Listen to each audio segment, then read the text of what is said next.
How was your bye week? It was, thank you, Jack, for asking. It was great. I went to Texas. I enjoyed myself.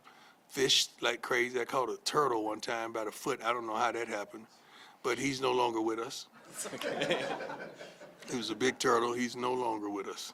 So. Were you in Estes too? I think I saw. You know what? I went to Estes last week.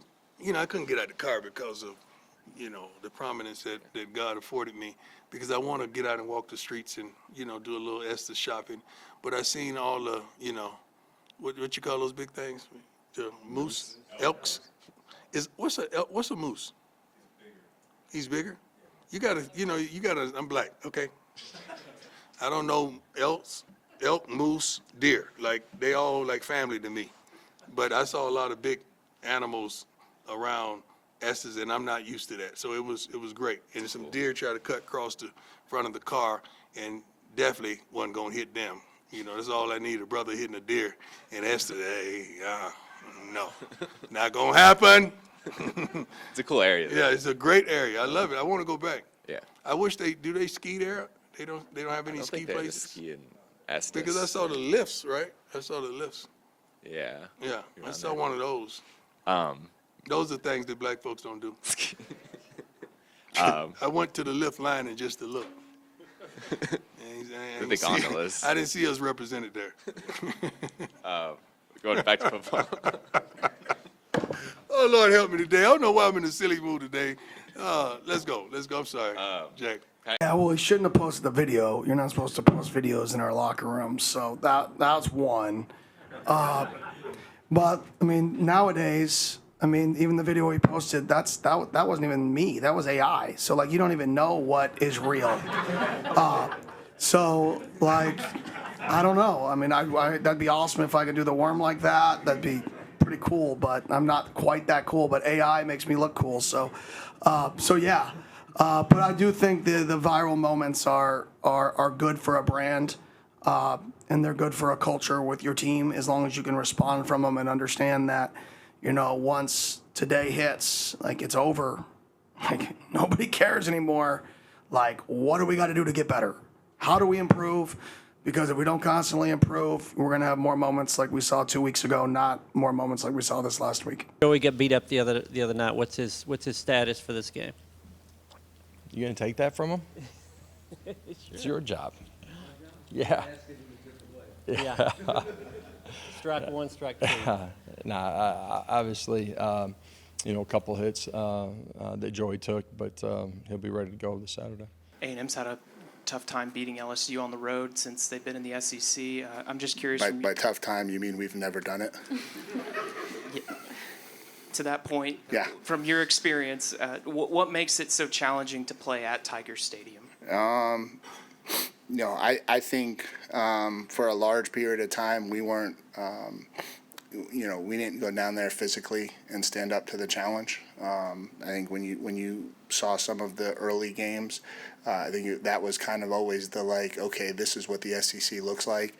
I think as our program grew, we started to get closer and closer. Obviously, my first experience was going down there and playing the 2019 team. That wasn't a lot of fun, but that was historically one of the best teams in college football. You may have just answered my next question, but do you get with that in mind? Do you have to kind of shake everything up from a signal standpoint this week, or do you do that every week anyway? No, we're going to keep our same signals. I mean, I guess I was wondering, do you do that every week, or is that something that you have to specifically address because of who you're playing? Yeah, that's a really good question, and competitively, I can't answer that for you. We'll have an off-season seminar on that for you. Teach you how that works. Coach, what were the conversations and process like with Scott Dolson and getting that extension, and how that kind of showed his commitment to you and the football program? He just walked in normally he comes in every Thursday and we chat about the game. And he popped in right before the player meetings on either Tuesday or Wednesday. I can't remember. I was watching tape. I was really consumed with prep. And he popped in for about a minute and a half and said, this is kind of what we'd like to do. Is it okay if we call you representative? And I said, sure, it'd be great. And within, within 48 hours, 36 hours, it was done. heard. Your team is tied for 8th in the country in fewest. That played as a true freshman that went undefeated for a while. I mean, how many games did Hank win for his team? You know, so I think that's good. Watching his big brother do it, and so you know, all I care about is Halloween, the lights. Yes, I felt like is that you, Folly? I'm about to finish so you can get your time. Don't worry. Yeah, we feel good about the entire process of what we're. To have two young brothers that had tremendous careers in professional football to come down and humble themselves and coach at HBCUs has been truly impactful. I've spoken to, I keep in touch with both of them. Deshaun just texted me last week about fishing because he beat me last time on my lake and I wasn't happy about it. So he saw me fishing and he wondered why he didn't get the invite. I told him he was busy winning games. But I love it because they're paving the way and opening the doors for so many other athletes that desire. You have no idea how many phone calls I get with former NFL players that want to coach. Unfortunately, it's like a system that has been implemented, and they didn't tell nobody that we had to start here until we make it there, withholding our accomplishments and our tenure in the NFL. Like, I would love someone to do a study of how many NFL years of playing count as coaching at a certain level.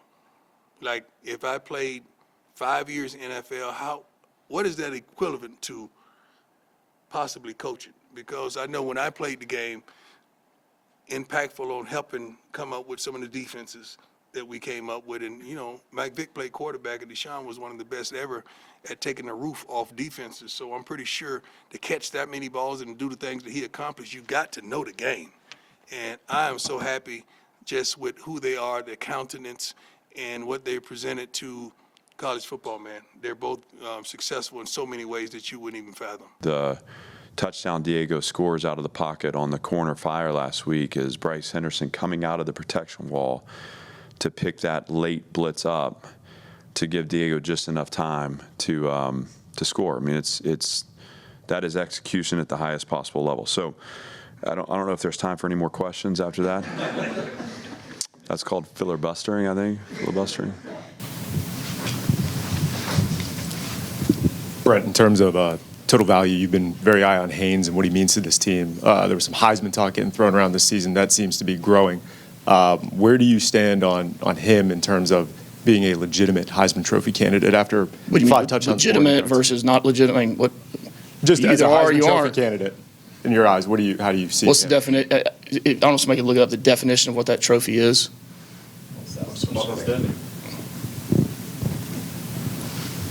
It says it right there. I mean, find me somebody else on the team that brings more value to the team, that is truly the epitome of what a team is rooted in. He can run, he can throw. I mean, it's. I'm glad he's on my team. I don't have a vote for it. I don't know if anybody who does. I know you don't have to raise your hand, Kelly. Everybody knows you do. But it'd be a shame if he's not in New York. And I think he will be. For the Penn State job, I'm just curious, your thoughts on that, how you handle your name being linked to that kind of job, and if that's something you even discuss with your players. I don't discuss it with my players. I think it's absolutely hilarious how you guys cover coaches. I think 3 weeks ago I was getting fired. Now I'm getting hired. Now you don't want me to stay, but I'm leaving. Like, it's absolutely hilarious. It is a waste of brain space to spend any time talking or thinking about any of that stupidity. Do you remember your first introduction to the Michigan State rivalry? Yeah, it was pretty intense. It was 2018. It was Devin Bush stomping on the field. So I got a quick one to that one. So I was holding Devin back while he was trying to fight half their team. So I got introduced fast, but that was a good game. So I remember we had all 4 seasons in that game. It snowed, it rained, it was sunny, it was windy, it was everything. So. But yeah, that was my introduction to the game, is the Devin Bush and 2020 and 2018. Figured I'd wait and ask this at the end, but I saw your videos either late Friday, Saturday morning. How did you kind of take in the Oxford game and what Knox was able to do there at the end? I mean, that was awesome. I mean, for Dad, I mean, I wish you could have been there. But I was watching on the phone, you know, on the feed, and there's just something that is only dads can explain about, or kid playing ball and you know, going down and winning the game like that. It was awesome. You kind of wake up. The same thing when you have a big win as a coach, you know, you wake up and it can always say, like, the sun's brighter, coffee's better, everything's good, no matter what. So somebody can say something, you don't even care, you know, like they're honking at you, you just wave at them anyway.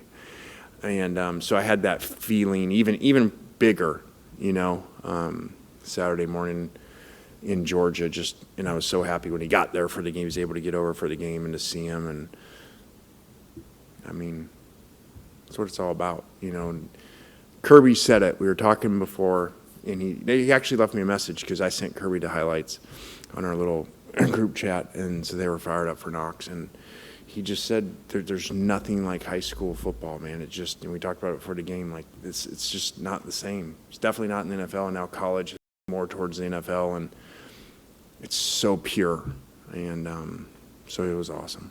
You have so much on your plate nowadays. You guys got 2 signing days, a transfer portal, NIL, early enrollees. You can go down the list, right? And some coaches have just given up the play calling duties and going into more of a CEO kind of role. Have you ever thought about taking that thing off of your plate? And if so, why not? Because that's why I got hired. I was a really good offensive coordinator. So I believe in what we're able to do. You know, every year we have to continually evolve, and there's years we're going to be better on offense than we are on defense. There's going to be years we're better on defense than we are on offense, you know. But it's like if I was the best outside sales guy and then I had a startup company, surely I'm going to go to the sales meetings if I'm trying to sell something, right? And so if that's one of your strengths, I'm always going to tap into the strength that I have. And I think, you know, being a play caller on offense is one of my strengths. Some may disagree. That's okay. Was the 3rd and 11 to Deacon actually intended for Andrew Marsh? And second, with that, how good do you think Bryce is in terms of when there's pressure? I know you don't want pressure, but he can still make those plays, whether it's standing in there or running around. Yeah, it was to Deacon. And, you know, it's crazy. Him and Deacon all summer, he worked a lot with a lot of guys, but I remember early mornings in the summertime, Deacon was here. Maybe it was even May when he was here. Deacon would be in there with the receivers, you know, throwing and catching. So he's put a lot of hard work in to get where he is. And that game was no accident of his potential, what he can do. So that was awesome to see. And, I mean, Bryce he does some things sometimes that you can't teach, you can't coach. That throw was one of them. The throw to Andrew Marsh, which he caught one-handed, was one of them. Throwing to his left, the defender's to his right. He throws it away from the defender. Andrew catches it with one hand. I mean, there's some special plays by some freshmen. So he does some things sometimes that you can't coach. But, you never want the pressure, but he does a real good job of evading it. Coach, last year you guys had a lot of success winning the playoff. You talked about how it impacted recruiting, how it kind of opened some doors. Obviously, you're having more success this year. You just got the contract. Have you seen that really carry over and keep going and even get bigger this season as you guys continue to win? Yeah, we've had a lot of doors open up the high school route for sure. And, you know, the portal thing really doesn't even open until January 2nd unless, you know, a head coach has been let go and players going into portal. And, you know, that's my thing right now because you just don't get off the portal in 1 year or 2 years. You know, there's going to be portal needs this year. And the rules the way they are right now, I really don't I hope we take a good hard look at what we're doing. I don't quite understand. All these players are making decisions pretty much at the end of November, what they're doing. And then the whole month of December is dead. And, like, well, you're supposed to do those 30 days, right? You know other people, right? And, you know, and the spring portal's been valuable for us, too. Look at who we picked up, you know, that first year. C.J. West, Pons, Tucker. Last year, Daly, Wyatt. So I'm not a big fan of what we're doing. And to me, having a January 2nd portal date, and some school, like we start school January 9th. doesn't make a lot of sense. And I don't think the rules should be changed for 2 or 3 coaches that really had a problem with it because they were still playing. One guy lost his backup quarterback. You know, I mean, I think you got to look at the other schools, the other 75 or how many there are P4 schools. Also, the stakes are too high, and we need to help, not risk penalizing our team again for throwing tortillas. Simply, let's not do it. The situation is on me. I leaned into this of throwing tortillas at the beginning of the football season. Now I must ask everyone to stop, and I must ask our staff to enforce it on game days. I close and will turn it over to Coach McGuire by asking our students and our fans to continue to make Jones AT&T Stadium the best environment in college football. And I don't know how they will do it, but I am confident that our fans and our students are about to make the Jones even louder than it's ever been before. Did you happen to know who the Saudi fan was that funded that trip? Because they said, the university said that person was a fan of yours. The university said? The Saudi person who funded the trip they said they were a fan of yours. Yes, I am familiar with with them and their kind of the connections and so forth. Yeah, absolutely. Is there a growing connection between them and the university now and the football team? Yeah, again, the university made their comment on that, but do I have knowledge in a relationship? Absolutely, yes. Do you think the meeting should have happened with the GM? How do you feel about that meeting that happened? I know it was before your time, but just, how do you feel? What do you mean before my time? You were saying earlier when it was asked about the Saudi meeting that it had happened earlier, and that you said, was referring to the university statement. Do you think that meeting should have happened with the GM and the Saudi fan? I was aware of it, and it was talked about, and the university released a statement on it. I mean, there's no secret. He went through 6 innings, struck out 10, and then hit 3 home runs in the same game. That is ridiculous, man. He did what? 6 innings, struck out 10, and then went 3 for 3 at the plate and hit 3 home runs in a closeout game. Can they just hand him the MVP during the game? I was going to ask you if you think that's the best individual performance, maybe not just in baseball, but for a single game in sports history. Yeah, because he's doing something that's unfathomable. I'm not going to say sports history because I can't recant everything that has transpired in sports history. I've seen some wonderful tennis matches. I don't really watch golf, but I've seen some wonderful things that has transpired in sports that it's hard for me to say that, but that is unbelievable, man. Unbelievable. It's so funny because when I'm in the cafeteria, the baseball games are on, and I'm thinking, dang, I really used to do that. But it's unbelievable. Everybody's throwing 95 and over now. like everybody's launching, they hitting bombs now. It's unbelievable, man, what this game has gotten to. But I like it because it's faster, it's quicker, and you're allowing it's many more guys. I hope he opens the door for others because there's many more pitchers, not more, that don't sound right, many pitchers that can do both, but they're never allowed to do so because they put them in a pocket and say, you just need to do that. So hopefully he opened the doors for others. I guess you mentioned kind of trying to internalize a lot of the things that are outside of the program this week. Just how have you seen the attitude with that? I imagine at some points it's hard to kind of drown all that out, but how are your players responding to it? They've been great. I mean, we had a really good day today. Yeah, part of this too, and I think I've said this a few times, but this team started formation January 7th. So January 7th, we didn't say, well, listen, I hope we're, within striking distance of a bowl game midway through the, it wasn't like, oh, if we're 2-3, it's like, no, we planned on setting a course to win each Saturday. And we talked about in January, playing into January. And we were very intentional about what is that going to take from us now and what is it going to take from us as we go through each cycle of the year.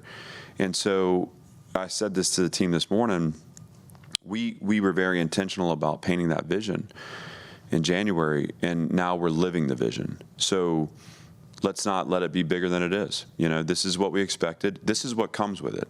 So we can get over that and stay focused on, again, this climb, which is Missouri. And these guys have put a lot into it. They care a lot about it. I mean, it's hard in this world to maintain a laser focus for 24 hours, but the work we put in on Sunday, the work we put on today was very purposeful, very intentional, and I can only measure what I see that way. And I'm pleased with how these guys are showing up, and I know that it's important to them that we go chase more. Hey, thanks for watching. If you enjoy that clip, make sure you click subscribe somewhere down here. From game highlights to exclusive interviews and rankings, we've got everything you need as a college football fan right here, College Football on Fox.